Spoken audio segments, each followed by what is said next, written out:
prime time on the top game, it's a fine line. Man in the match, that's Daveye, he's the main guy, keep it close eye. Make sure you don't make no wrong play, cause I'm with Jose and Andre. When Cyrus comes to walk in, you better know that you are watching Premier League. Daveye, tell what time we on. Prime time. Let me hear you say Premier League. Daveye, tell what time we on. Prime time.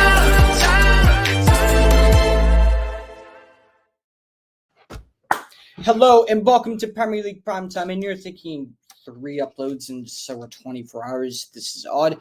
It's Euro season and it's coming to an end, unfortunately. However, there is something quite interesting that myself and Jose, who's here. How are you doing? I'm very good. How are you? And I think the best part of that was I got a response, Yes. which is even better, which is amazing. So big up for that always. This could be a good one. Could be a good one. You never know. But something interesting that we actually talked about the other day is that this match coming up, for the first time, I think, ever, we're literally going to be on the opposite coin and wanting the other team to lose. Honestly, like, it literally just hit me the other day and just found that interesting. Whether you viewers, have asked for that bit of info or not, it's irrelevant. Who cares? Just why not? But we're just going to get right into it. And, of course, it is the big one on Sunday. Spain taking on England in the Euro Championships final. Spain having won it 4 times? 3 times so far. 3 times. And England having won it a big fat 0 times, which equals the amount of trophies we have won since 1966, which is phenomenal. And we all know the history. We all saw it happen last Euros when we went to the final. We all saw it happen in the World Cup, and we all saw it happen in the years before. The 2018 World Cup and before that. Just so we know, it's the history of the England. We all know what happens. We are the Tottenham Hotspur or the Arsenal in the important tunnel moments of international football. We bottle it all the time. But we're just going to get straight into this. First off, we're going to look at Spain.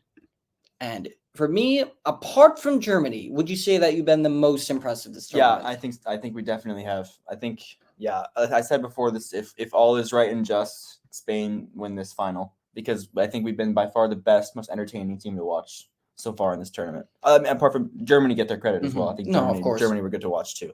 But yeah, I think Spain has been fantastic. No, I couldn't agree more. And with Germany, they have some amazing players in so many positions.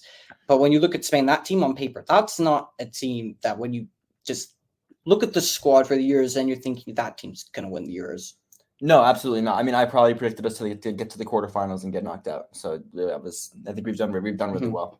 And unlike us, they were put on the opposite side of the draw, and I think they had, I'd probably say, the hardest run of any team. Yeah, absolutely. They played France, but they were terrible. Yeah, they've been rubbish. I think Germany was the hardest game. No, Germany's 100%. The hardest team for anyone to play against. Yeah. And who did you play in the round of 16? Or was it Germany? Or was that quarter? No, Germany was quarterfinals. We played Georgia. Which was an easier one, but yeah. But I mean, even then again, I mean, Georgia did all right. They were tough to beat. And they beat Portugal. They showed they can do. They showed what they can do in that game. No, 100%. And those teams are just going to be difficult and break down. And if you're going to compare us to any of those 3 teams in the way we play, I would say we're definitely closest to Georgia than we are to Germany. Than we are to France. Not in player quality, otherwise I'd get destroyed on the socials for that. But just looking at the way we play, and we all know, I've screamed it enough times, and it bores me to think about what could happen this final. But taking a look at Spain, right? Just naming off the top of your head, looking at the Euros campaign, who for you are going to be your players that you're going to look to the most important players, whether it's goals, whether it's technical ability, what they offer. Immediately, I would say Dani Olmo. I think that he's fantastic. Yeah, he's been great. And his ability to make something out of a tight situation, I think, could be a really, really helpful thing for us this game, because I think it's going to be very much us attacking England's low block. So I think that his ability to kind of create a goal or find a goal out of pretty much nothing sometimes is going to be massive for us. Otherwise, definitely have to point out Lamine Yamal. He's been brilliant in this tournament. He can put a great ball into the box. He can score a great goal. So that could be really helpful for us. Rodri, I think, is the most important player in our team. He's the most important player in Man City. Yeah, I think well, so. his quote the other day summed it up. It was something like the reporter asked him about him being a system player or something like that, and he says, "I am the system," and he really is. He is the one who makes 100%. it happen for Man City, for Spain. He is the center of the system, and he's definitely the most important player. No, 100%. And I also want to shout out Carvajal. I think Carvajal has been fantastic defensively this year. No, yeah, no, definitely. Carvajal's had a good season. He's getting up there with age. And the thing with Lamau, right? And this is the reason why.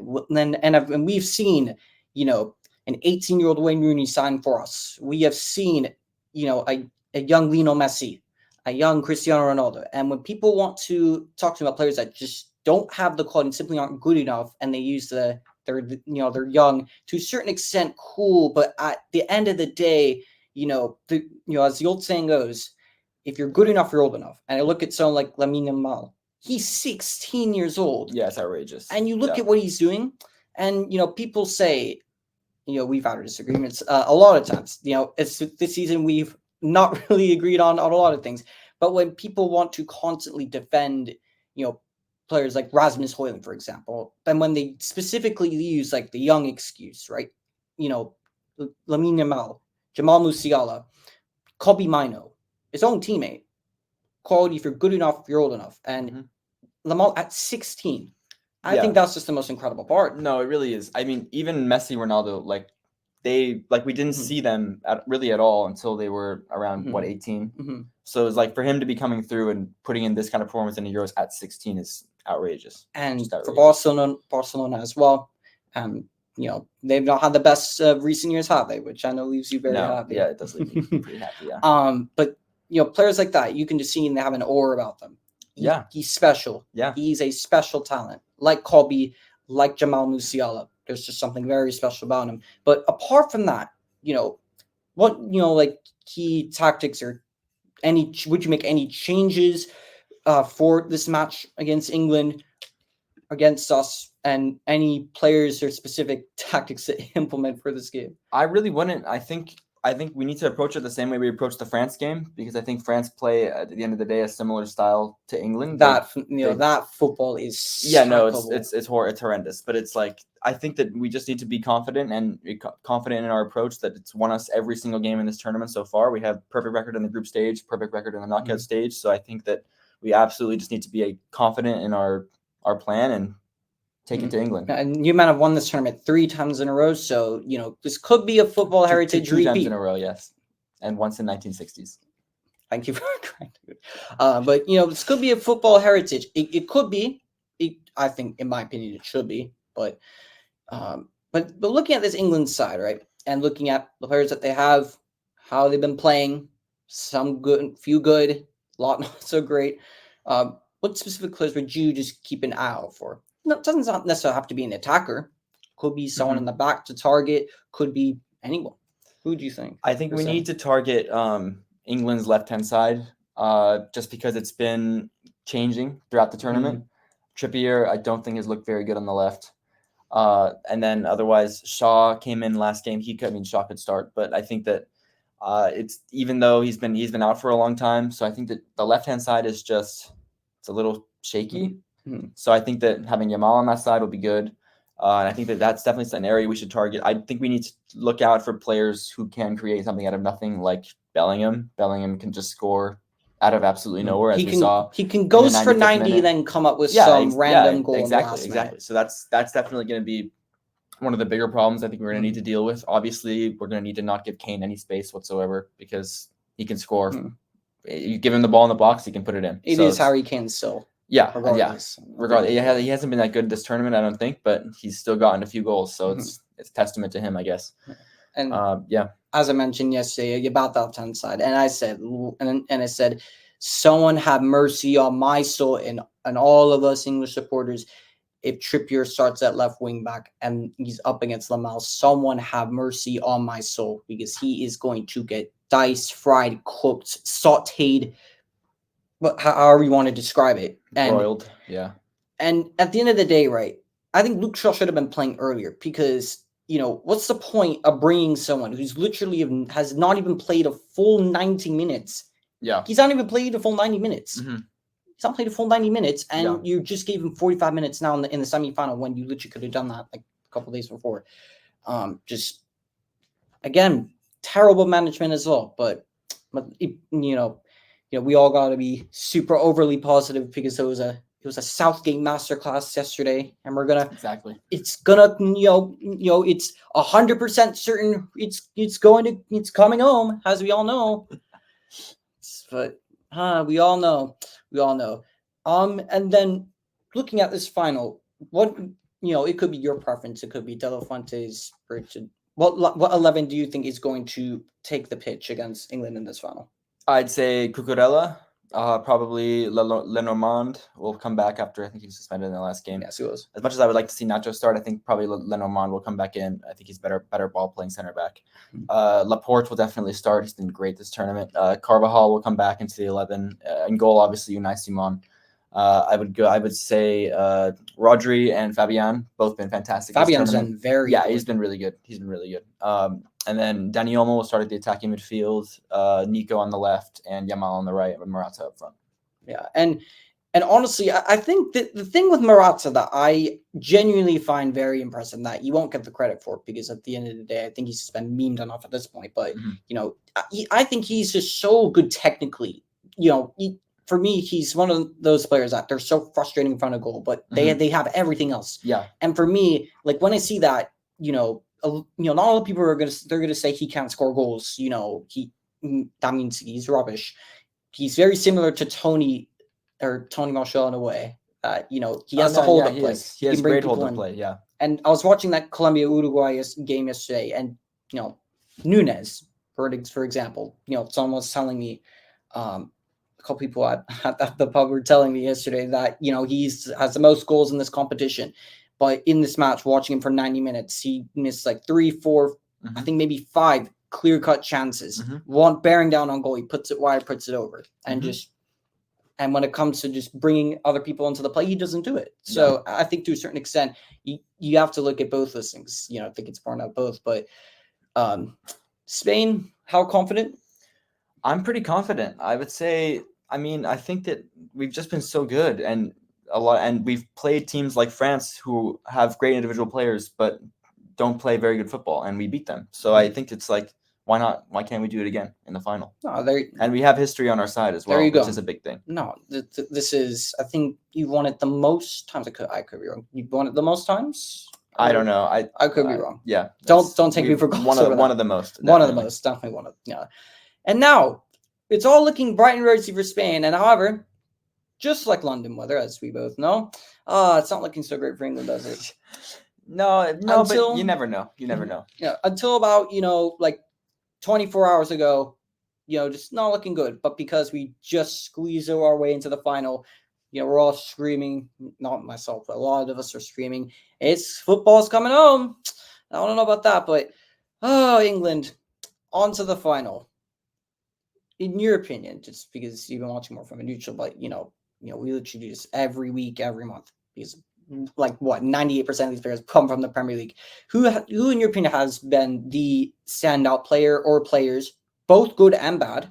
I always like to see both, in this England side, and who's really going to be the players that are going to need to be called upon and are going to step up this final? I guess I'll start on the bad side. The thing is, a lot of the players who haven't been very good have been removed eventually. It took a little too long. I think Trent was horrendous, playing out of position. It was just, that was never going to work, in my opinion. I don't even know why Southgate tried that. But then otherwise, like we said earlier, Trippier, I think, has been shaky. Otherwise, who else? I think those are only 2 players I'd really point out who've been shocking. Maybe Phil Foden. I think Phil Foden, we could have expected a little more. He is playing on the left, which doesn't usually do for Man City. I think him in the middle would be is a little better for England, but I think he was unlucky not to score in the last game. No, he was one of our best players last game. Yeah, he was. But he won't get the credit because he doesn't score the goals. Yeah. He does everything off the ball. But because he didn't score, and if that were Jude Bellingham, they would, the pundits, everyone, I don't think I can see on camera what they would do to Jude Bellingham if that was him.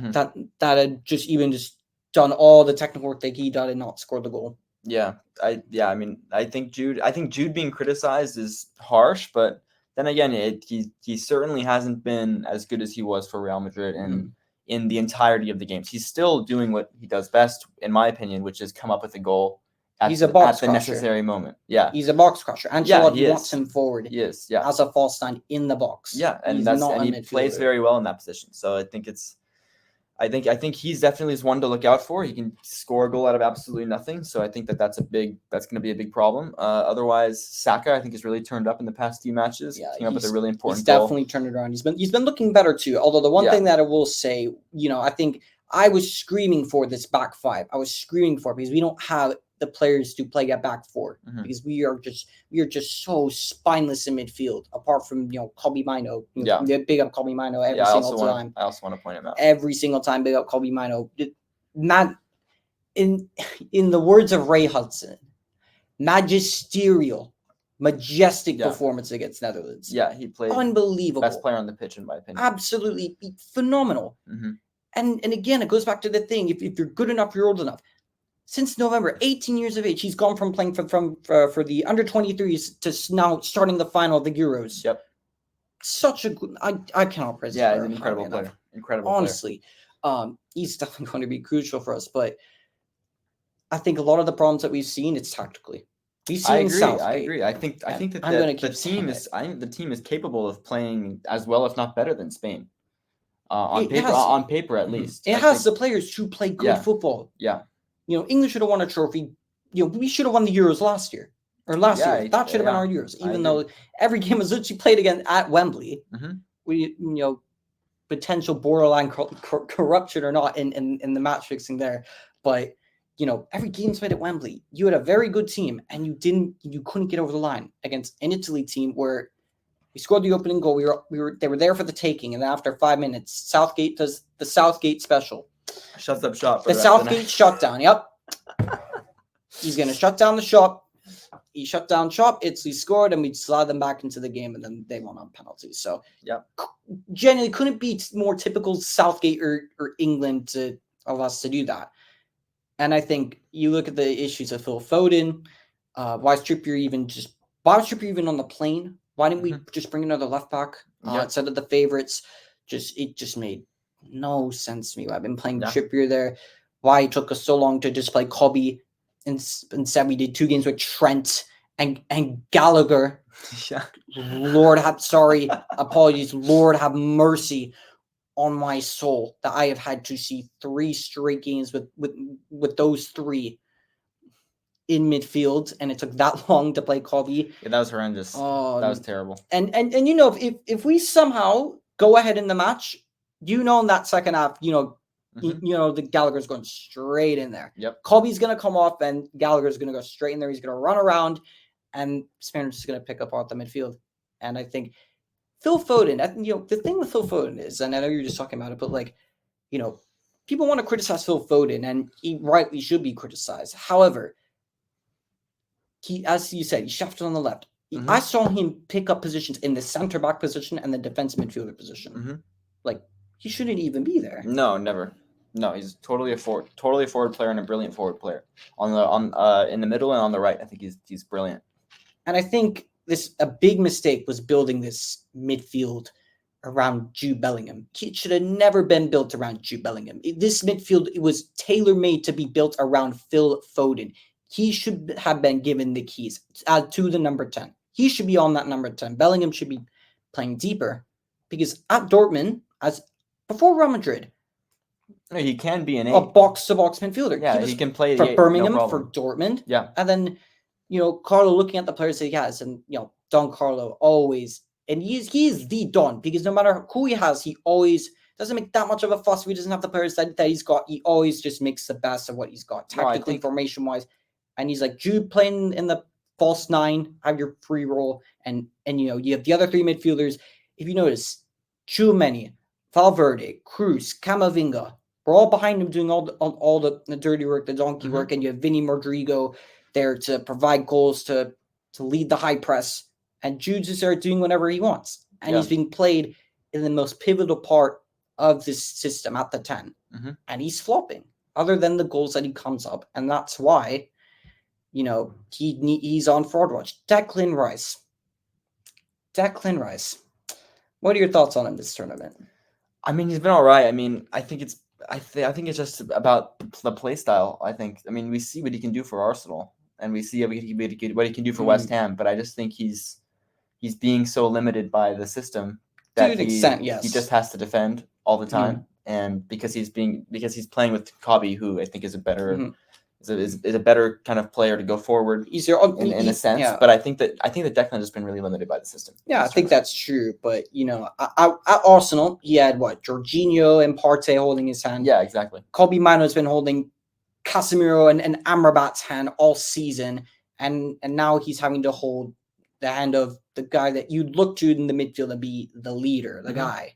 And he's literally held his hand all tournament. Kobe Mino, an 18-year-old, is having to hold this guy's hand. And I think this just shows, he shouldn't be there in the first place. But however, when someone pays 105 million for you, you've been the captain at West Ham, you're one of the leaders in this England team. Also, I'd look at you differently. Yeah, expectations. Yeah, and he has not been good enough for what we know what he can be. He can be a very good player, but the problem is this isn't much our fan problem, but I'd say it's more the Arsenal fan problem when they start screaming world class and they start screaming better than Rodri. Any thoughts on that? Well, I mean, that's just a terrible opinion, but that's all I'll say about it. Everyone has their opinions, but it's just not one that I that myself nor Jose would agree with. And his reaction says everything. I'm not going to lie. But taking a look at what we need to do, if Spain even have any weak points whatsoever, what areas do you think that we can get at and target Spain? If there are any weak points. I would, if there are weak points, I think just playing on the counterattack in general, it's always best, I think, to play when you have a team who plays like Spain, who plays like Manchester City with a lot of possession and is just very good at controlling the game. It's always just best to play on the counterattack. So I think just playing on England's strengths, using pace. I personally think that Watkins should start either on the left or for Kane. Yeah, but I don't think he will. But I think that he should start just for his pace and for his fantastic finishing ability. I think that he could be someone who really hurts Spain going forward on the counterattack. No, definitely. But will he? No, he's going to be brought off the bench. Just like Cole Palmer has been left to just warm. It's not even cold Palmer. It's warm Palmer at this point because he's just been warming the bench this whole match. Which is outrageous. Tournament. How he hasn't even been given a single start. Wonder whose bright idea that was. How could I forget talking about players for England? Mark Gahey. I have been talking about this player this whole summer, and who has probably had enough of hearing me talk about Mark Gahey, but he's been excellent. He has been good. He's been really good. And I'd say apart from Kobe Mino, I'd probably say he's been our best performer. He's been. I don't know if I'd agree, but I think that he's been great. He's been phenomenal. And for Crystal Palace, he's been great. He's been very good for them. And I've been saying it instead of Brentwaite, can we just sign Mark Gahey, please? Whether Jose agrees or not. I think he'd be a good signing. No doubt. Better than De Ligt. Not better than De Ligt, but a good signing. But there you have it. There's the look into the England side. But now, of course, I think the most compelling part of this is if we're doing this. Are we doing this off of form and accounting injuries? I'd say off form. Yeah, any people who are injured don't get in off of form in this tournament specifically. I would say. Then I think this should be fairly interesting. Formation, we'll just say 4-3-3. It's very, even though Southgate, we play fossil football anyways, but we're just going to play 4-3-3 to give myself a momentary break from that fossil football I've had to see all tournament. In goal, Pickford versus Unai Simon. I think Unai Simon's been better in this tournament. And I think Pickford has definitely been one of our better players, better performers. Yeah. He's definitely been, I'd say the goals that we've conceded, I'd say that's almost all of them have been down to poor defensive errors. I don't think Pickford's been at fault for any. I think he's been very good. I think he's been good too. Yeah, but I just think Unai Simon is crucial for the way Spain play, and I think that if we had a different keeper in goal, we wouldn't be playing the same way. But also this everyone has the Ederson-Alisson debate of Ederson is very good fundamentally, technically, but just goalkeeping wise, and like the whole thing with Onana. Before he turned it around, it's like he's great with the ball. He can ping all these passes from long range, or what it actually just comes to shot stopping and saving. I haven't watched him. Is he as good as people say he is? Unai Simon? Yes. I mean, yeah, I think he is. The only thing about him is he's got an error in him every now and then. I mean, we saw it last Euros. I think it was Pedri who played a back pass to him, and he just completely missed the pass. He did. Against which he almost actually gave away a cheap opportunity to France in the last game, but he got bailed out by a defender, I believe. I remember that. Yeah, so he's got an error in him, but I think that he's definitely same with Pickford. We definitely haven't seen that. Yeah, not with Everton, but this is yeah. But I think that Unai Simon is credit where credit is due. I think he's a very good goalkeeper, very good ball playing goalkeeper. Yeah, especially. and I will back that as well. I think Unai Simon goes straight in there. Right back, Kyle Walker versus Carvajal. The thing is, I think Kyle Walker's been good, but I think Carvajal has just had a fantastic tournament.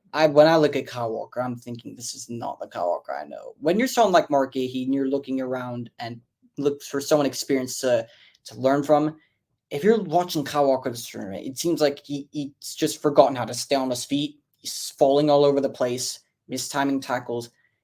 This is the first time he's getting beaten for pace. Kyle Walker getting beaten for pace. What on earth would I be seeing that? Yeah. I thought we'd be seeing GTA 6 come out before, Kyle Walker being beaten for pace. Yeah.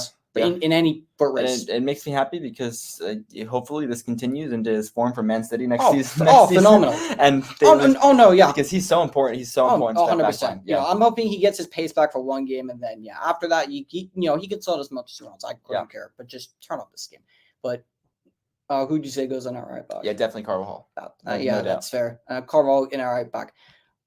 Center backs. The only one I will advocate is Mark Gahey. And I think he deserves a place. I think he does. I think he does, and I think that's fine because Lenormand has been kind of out. He was out in the last game. I think he's been good, but sometimes a little questionable. I think Laporte deserves a place. I think he's been our most consistent center back for this entire tournament. So I think I'd be happy with Laporte, Gahey. That's fair.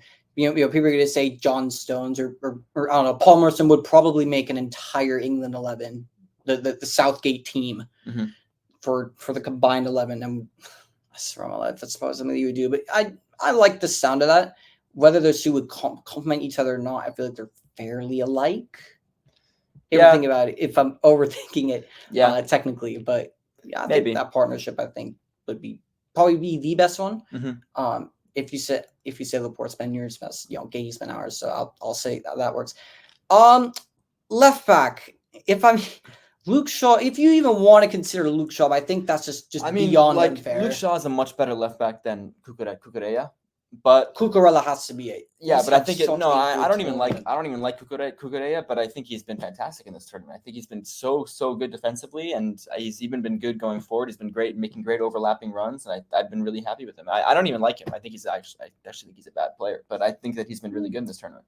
I think fundamentally, and of course, a couple of seasons ago, of course, you were making the memes, Hugh Wizzy at left back and all that, but at the same time, even when he was at, you look at how good he was at Brighton. He went to Chelsea and died, but so many players went there and died. Of course, yeah. You look at when Kai Havertz went to Arsenal, no one ever thought that you would be this is one of the worst transfers of all time, and Arteta has somehow revived Havertz even a bit, looks improved, and fundamentally there's a very good player there. Going forward, he's not that great. He can't cross the ball to save his life, but defensively he's good. Yeah, he's a very sound technical footballer, and absolutely I think Cucurella is definitely right up. He's definitely right up there for the best performing left backs of this tournament. Yeah, definitely. Credit to him.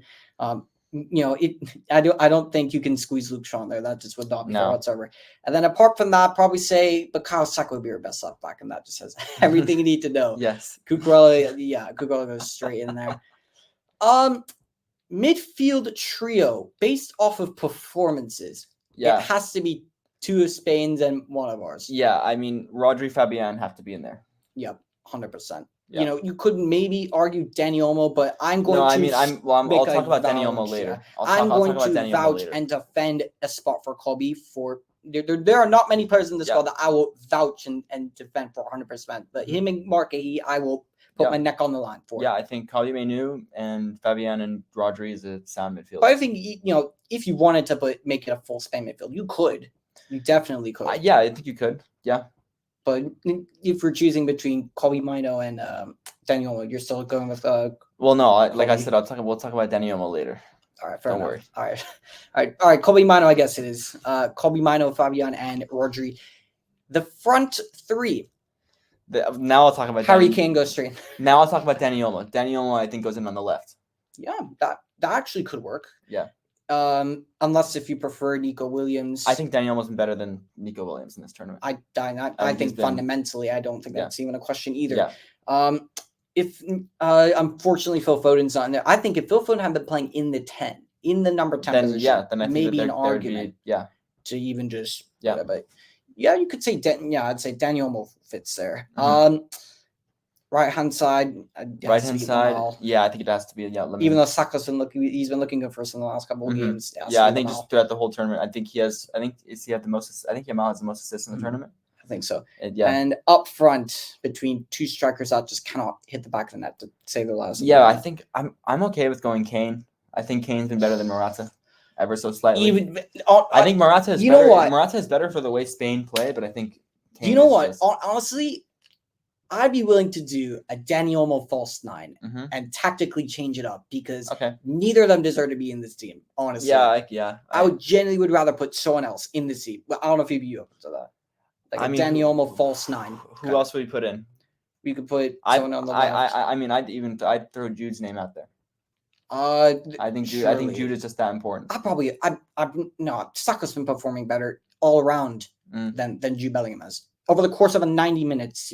When Saka's there, yes, and sometimes in the big moments he disappears, but especially in the single side, he had a fairly poor first 2 games, but then he's made himself there and present, and he's been very important and very good defensively too. So I think would you be open to that though? If you're the England fan, if you think Saka over Jude, it's up to you. I think, technically they're both not great. They're just not on a technical level. When it comes to clutch moments, it's if we're doing clutch moments, it's it's 100% Jude Bellingham. But I don't even know this. What would you say? I go Jude. You go Jude Bellingham. Yeah. On the left or up front? I'd put him in the false 9. Have Olmo on the left.